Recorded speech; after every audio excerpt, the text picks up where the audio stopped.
ہیں، اور شیطان کے اولیاء جو ہوتے ہیں وہ صراط مستقیم سے ہٹا دیتے ہیں، اللہ کے اولیاء اللہ سے ملا دیتے ہیں اور شیطان کے اولیاء اللہ سے دور کر دیتے ہیں۔ اور غوث اعظم کا ذکر چل رہا ہے، اسی پر عرض کر دوں، شیطان کے اولیاء نیکوکار کو بھی چور بنا دیتے ہیں اور اللہ کے اولیاء اپنی نگاہ سے چور کو بھی ولی بنا دیتے ہیں۔ یہ میرے بیان کا موضوع جو ہے وہ یہ ہے کہ ہم اولیاء اللہ سے محبت کیوں کرتے ہیں۔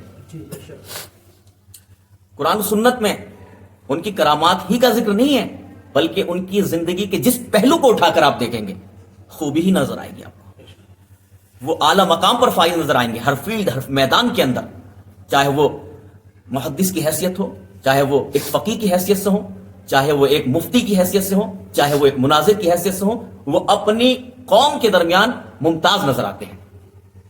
تو میرے پیارے بھائیوں، اللہ تبارک و تعالیٰ نے اپنے کلام کے اندر ان کا جو ذکر فرمایا ہے، اس کلام کی آیات پڑھنے کے بعد اور ان کا اولیاء اللہ کا ذکر پڑھنے کے بعد، اور پھر جو سنت رسول صلی اللہ علیہ وسلم میں ان کی شان و شوقت کو بیان کیا گیا ہے، جب آپ پڑھیں گے اور سنیں گے تو آپ اپنے آپ پر فخر کریں گے کہ اللہ تبارک و تعالیٰ نے ہمیں اولیاء کے ادب والوں میں پیدا کیا ہے، اللہ تعالیٰ نے ہمیں انبیاء کے ادب والوں میں پیدا کیا ہے۔ آپ فخر کریں گے اپنے آپ پر کہ اللہ تعالیٰ کا شکر ہے کہ اس نے ہمیں گستاخوں میں پیدا نہیں کیا، بے ادبوں میں پیدا نہیں کیا۔ تو میرے پیارے بھائیوں، اللہ تبارک و تعالیٰ نے اسی آیت کے اندر، آیت کریمہ کے اندر جو ارشاد فرمایا، الا ان اولیاء اللہ لا خوف علیہم ولا هم يحزنون، اس کا سلیس ترجمہ تو آپ سب سنتے ہی رہتے ہیں۔ یہ ترجمہ، یہ آیت جو ہے پڑھی بھی جاتی ہے اور اس کے بعد جو ہے بہت ساری پھر جو ہے کرامات بیان کی جاتی ہیں اس کے ضمن میں، اور اس آیت کے اندر جو گہرائی ہے اور جو نکات اس آیت کے اندر بیان کیے گئے ہیں اس پر تبصرہ بہت کم ملتا ہے۔ انشاءاللہ میں کوشش کروں گا اس کے ایک ایک لفظ پر آپ کی خدمت میں جو اس میں علوم و فنون کے گوہر اللہ تبارک و تعالیٰ نے بیان کیے ہیں آپ کے سامنے پیش کروں۔ اللہ تعالیٰ نے ارشاد فرمایا، الا ان اولیاء اللہ لا خوف علیہم ولا هم يحزنون، کہ بلا شبہ اللہ کے ولیوں کو نہ کوئی خوف ہوتا ہے اور نہ وہ غمگین ہوتے ہیں۔ آپ کی سمجھ میں آ گیا؟ لیکن اللہ تبارک و تعالیٰ نے آیت کریمہ کا نزول اس طرز پر نہیں کیا کہ اللہ کے ولیوں کو کوئی خوف نہیں ہے اور وہ غمگین نہیں ہوتے ہیں۔ دو لفظ اللہ تبارک و تعالیٰ نے اپنے اولیاء کا ذکر کرنے سے پہلے بیان کیے ہیں، اور وہ کون سے ہیں؟ وہ ہیں الا انا، یہ دو لفظ ہیں، اور اس الا اور انا کے اندر بہت سے راز پوشیدہ ہیں۔ وہ کیا ہے؟ الا کا حرف جو آتا ہے عربی کے اندر خبردار کرنے کے لیے آتا ہے، تنبیہ کرنے کے لیے آتا ہے، اور اصولیین نے بیان کیا ہے یہ جب آتا ہے جب سامنے کوئی منکر ہوتا ہے۔ اسی طرح انا کا لفظ ہے اور یہ دو تاکید ہو گئی، یعنی اللہ تبارک و تعالیٰ نے اپنے اولیاء کا ذکر کرنے سے پہلے صرف ایک تاکیدی لفظ ذکر نہیں کیا بلکہ دو تاکیدی لفظوں کا اللہ تعالیٰ نے ذکر کیا ہے، اور یہ بات اس طرف اشارہ کرتی ہے کیونکہ اصولیین نے بیان کیا ہے کہ جب تاکید لائی جاتی ہے کلام عرب میں تو سامنے منکرین ہوتے ہیں، جیسا منکر ہوتا ہے تاکید اسی کے مطابق لائی جاتی ہے۔ اگر منکر کم درجے کا ہے تو ایک تاکید کا ذکر ہوتا ہے، اگر منکر سخت ہے تو دو یا تین یا چار تاکیدی الفاظ لائے جاتے ہیں۔ تو یہاں پر دو تاکیدی لفظوں کا اللہ تعالیٰ نے ذکر فرمایا ہے، الا انا، ایک الا اور ایک انا۔ معنی یہ ہوا اللہ تبارک و تعالیٰ خبردار کر رہا ہے قارئین کو، سامعین کو، قرآن سننے والوں کو، اور جن کے زمانے میں قرآن نازل ہو رہا ہے، یہ قرآن جو ہے قیامت تک رہے گا اور قرآن کی یہ آیت بیان کی جاتی رہے گی۔ تو اللہ تبارک و تعالیٰ نے یہاں پر یہ بیان کیا ہے کہ میرے اولیاء کا ذکر ہو رہا ہے، میرے اولیاء کے بارے میں جو ہے اپنی زبان کو سنبھالے رکھنا، جب بھی ان کا ذکر کرنا خیر ہی کے ساتھ کرنا، ان کی شان میں بے ادبی نہ کرنا۔ اور اللہ نے یہ بھی صراحت کر دی اس آیت کریمہ کے اندر اور یہ بتا دیا کہ منکرین جو ہیں، اللہ تبارک و تعالیٰ نے بیان کر دیا کہ منکرین اولیاء کا جو ہے ان کی پیدائش، ان کی جو ہے تخلیق جو ہے نبی کریم صلی اللہ علیہ وسلم کے زمانے سے شروع ہو چکی تھی۔ یعنی آج جو ہمیں اولیاء کے گستاخ نظر آتے ہیں یہ کوئی نئی پیداوار نہیں ہے، ان کے آباء و اجداد وہی تھے جو حضور صلی اللہ علیہ وسلم پر اونٹ کی اوجڑیاں ڈالا کرتے تھے، حضور کے راستے میں کانٹے بچھایا کرتے تھے، حضور صلی اللہ علیہ وسلم پر کوڑا پھینکا کرتے تھے، حضور علیہ الصلوۃ والسلام کے گردن مبارک پہ چادر کا پھندا ڈال کر زور سے کھینچا کرتے تھے۔ یہ بدبخت اور کم بخت لوگ جو ہیں انہی کی نسل سے ہیں۔ تو اللہ تعالیٰ نے بیان کر دیا کہ منکرین اولیاء جو ہیں حضور علیہ الصلوۃ والسلام کے زمانے ہی سے پیدا ہو گئے۔ اب یہاں پر ایک طرز اور دیکھیں قرآن مجید کا، اللہ تعالیٰ نے فرمایا الا ان اولیاء اللہ لا خوف۔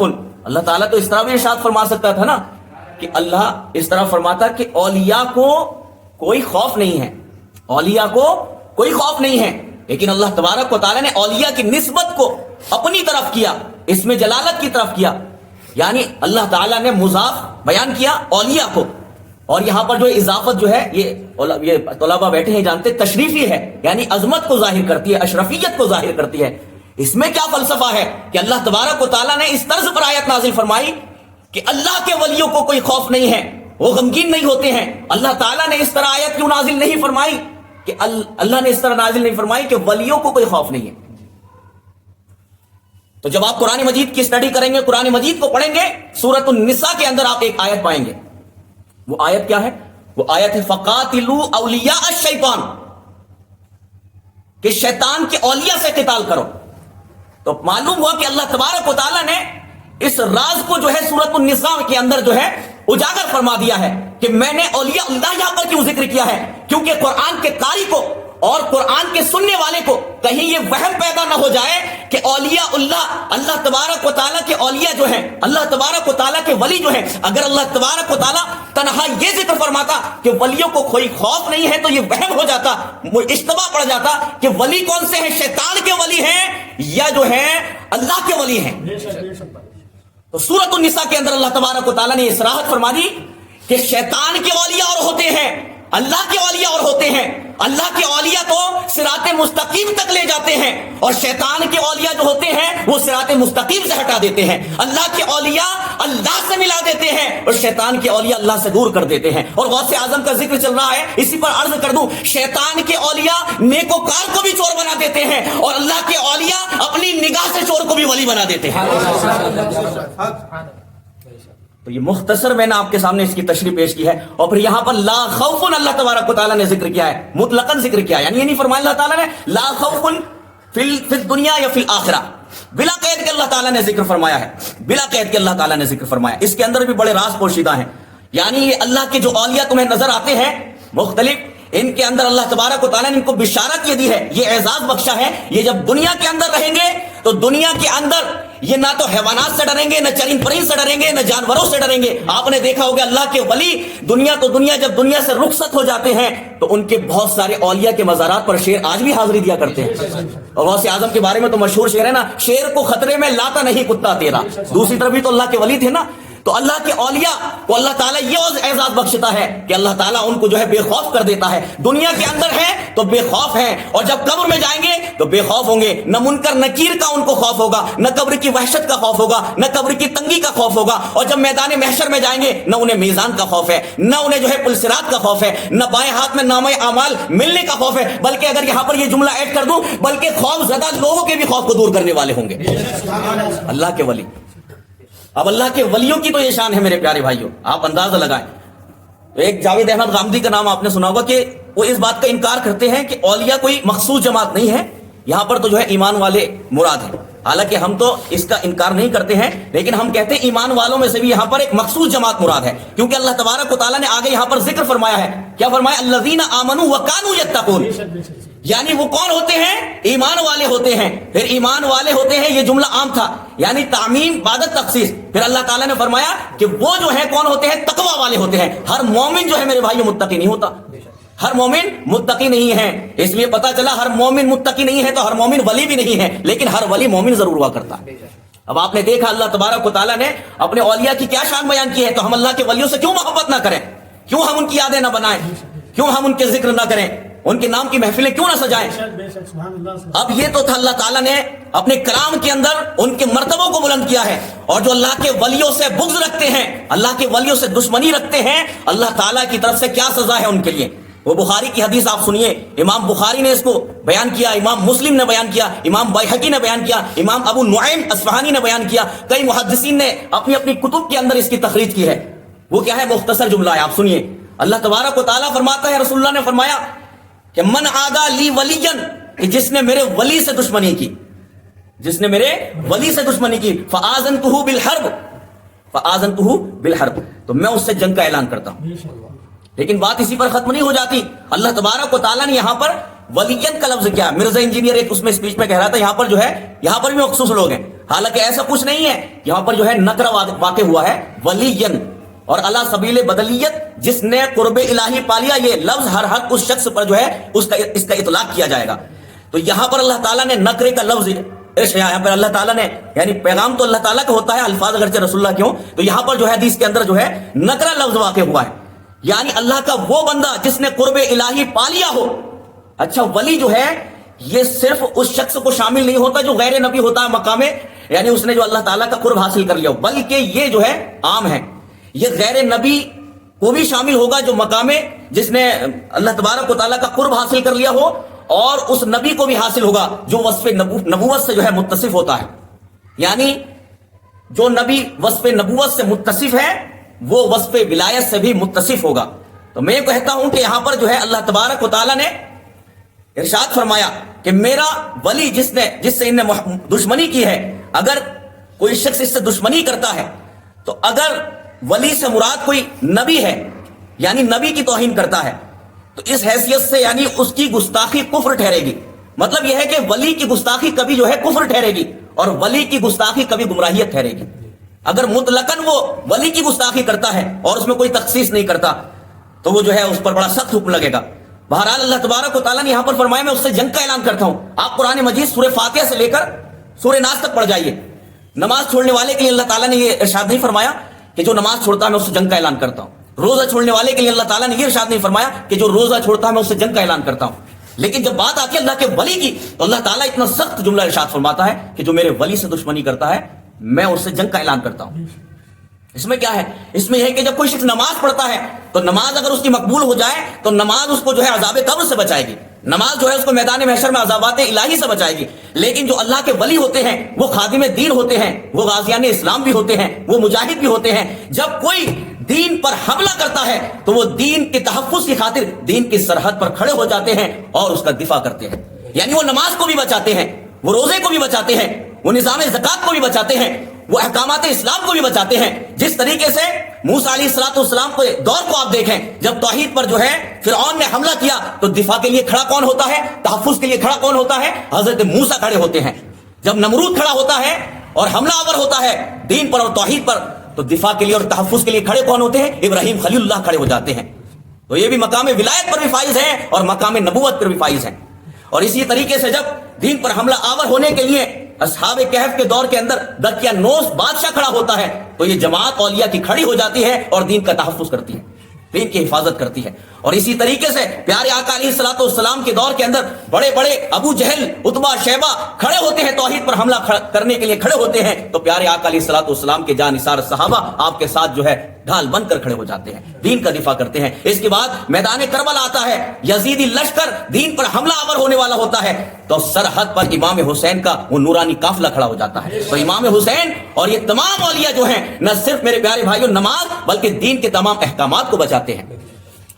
اور جب اکبر کا فتنہ کھڑا ہوا تو مجدد الفسانی کھڑے ہو گئے، اور جب بدعقیدوں کا فتنہ جو ہے سر چڑھ کر بول رہا تھا تو بریلی کے اندر امام احمد رضا خان فاضل بریلوی کھڑے ہو جاتے ہیں۔ یہ اللہ کے نیک بندے ہیں، ان سے محبت کرنی ہے میرے پیارے بھائیوں۔ یہ شکر کریں اللہ تعالیٰ کا کہ اللہ تعالیٰ نے ہمیں اپنے اولیاء کے ادب والوں میں پیدا فرمایا ہے، نبیوں کے ادب والوں میں پیدا فرمایا ہے۔ ورنہ لوگ آج کتنے گندے عقیدے رکھتے ہیں، کوئی جو ہے نعوذ باللہ ان کو بتوں سے تشبیہ دیتا ہے، کوئی مٹی کا ڈھیر انہیں کہتا ہے، کوئی جو ہے ان کو بے بس اور مجبور کہتا ہے۔ اللہ اکبر کبیرہ، قرآن جن کی زندگی کو بیان کرتا ہو اور حدیث پاک جن کے تصرف کو بیان کرتی ہو، یہ لوگ جو ہے بے بس اور لاچار نعوذ باللہ کا عقیدہ رکھتے ہیں حضور اور اولیاء کے حوالے سے۔ میرے پیارے بھائیوں، ایک اور آپ کی خدمت میں روایت پیش کرتا ہوں، آپ نے بارہا سنی ہوگی لیکن میں نے اس کے اندر کچھ غور و فکر کر کے جو ہے کچھ مواد اکٹھا کیا ہے وہ آپ کی خدمت میں پیش کرنا چاہتا ہوں۔ میں نے آپ سے عرض کر دیا ولی جو ہوتا ہے یہ لفظ عام ہے اور یہ شامل ہے تمام نبیوں کو بھی اور صحابہ کو بھی اور اللہ کے نیک بندوں کو بھی۔ حضرت ابو بکر صدیق رضی اللہ تعالیٰ عنہ جہاں یہ صحابی رسول ہیں، یہ اللہ کے ایک عظیم ولی اللہ بھی ہیں، ان سے بہت ساری کرامات کا صدور بھی ہوا ہے۔ ایک موقع پر آپ صلی اللہ علیہ وسلم نے ارشاد فرمایا، حضور نے فرمایا کہ کون کون اللہ کی راہ میں اپنے مال کو جو ہے خرچ کرے گا، تو حضرت عمر فاروق اعظم کا واقعہ آپ نے سنا ہوگا، آدھا مال اپنا جو ہے حضور کی بارگاہ میں پیش کر دیا، حضرت ابو بکر صدیق رضی اللہ تعالیٰ عنہ پورا مال لے کر آ گئے۔ یہ واقعہ ہے نا، آپ نے سنا ہوگا، امام ترمذی نے اس کو جو ہے حدیث حسن بیان کیا ہے اور صحیح کا بھی حکم لگایا اس پر، اور امام حاکم نے بھی اس کو جو ہے صحیح قرار دیا ہے۔ بہرحال تو حضور علیہ السلام نے حضرت ابو بکر سے پوچھا، ما ابقیت لاہلک، کہ تم نے اپنے اہل و عیال کے لیے کیا چھوڑا؟ تو ان کا جملہ کیا ہے، ان کا جملہ سنیں اور سوچیں کہ اس جملے کے اندر جو عقیدت و محبت کے پیغامات حضرت ابو بکر صدیق نے دیے ہیں، اور اس پر ہمیں رشک کرنا چاہیے کہ ہمارا عقیدہ وہی ہے جو ہمارے سلف صالحین اور صحابہ کا عقیدہ تھا۔ حضرت ابو بکر صدیق نے ارشاد فرمایا، حضرت ابو بکر صدیق نے کہا، یا رسول اللہ ابقیت لہم اللہ ورسولہ، کہ میں نے اللہ اور اس کے رسول کو ان کے لیے چھوڑ دیا ہے۔ لیکن اس پر غور کر کے دیکھیں کہ انہوں نے یہ کیوں کہا کہ اللہ اور اس کے رسول کو؟ اگر آپ اپنے گھر کا تمام سرمایہ جو ہے اللہ کی راہ میں خرچ کر دیں، ٹھیک ہے، تو اس کے بعد آپ کے اہل و عیال کا کیا جواب ہوگا؟ یہی جواب ہوگا نا، ہم کھائیں گے کہاں سے؟ تو اگر آپ اللہ تبارک و تعالیٰ کی ذات پر متوکل ہیں اور اللہ کی ذات پر آپ کو بھروسہ ہے، تو آپ کیا کہیں گے؟ ہمارا رازق اللہ ہے، ہمارا رازق اللہ ہے۔ تو اس جملے سے ہمیں یہ معلوم ہو رہا ہے کہ حضرت ابو بکر صدیق یہ بیان کرنا چاہ رہے تھے کہ میں نے اپنے گھر والوں کے لیے اللہ تبارک و تعالیٰ پر اس قدر توکل چھوڑا ہے کہ وہ اللہ کو رازق سمجھتے ہیں، اور سارا مال میں نے اگرچہ تمہاری خدمت میں پیش کر دیا۔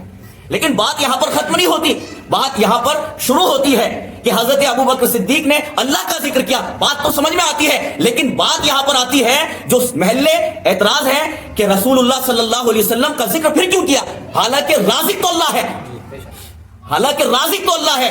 اللہ کا ذکر کر دیتے کافی ہو جاتا، یہ کہہ دیتے ابقیت لہم اللہ، کہ میں نے ان کے لیے اللہ کو چھوڑ دیا ہے، وہ اللہ پر توکل کرتے ہیں۔ لیکن رسول اللہ کو کیوں بیان کیا؟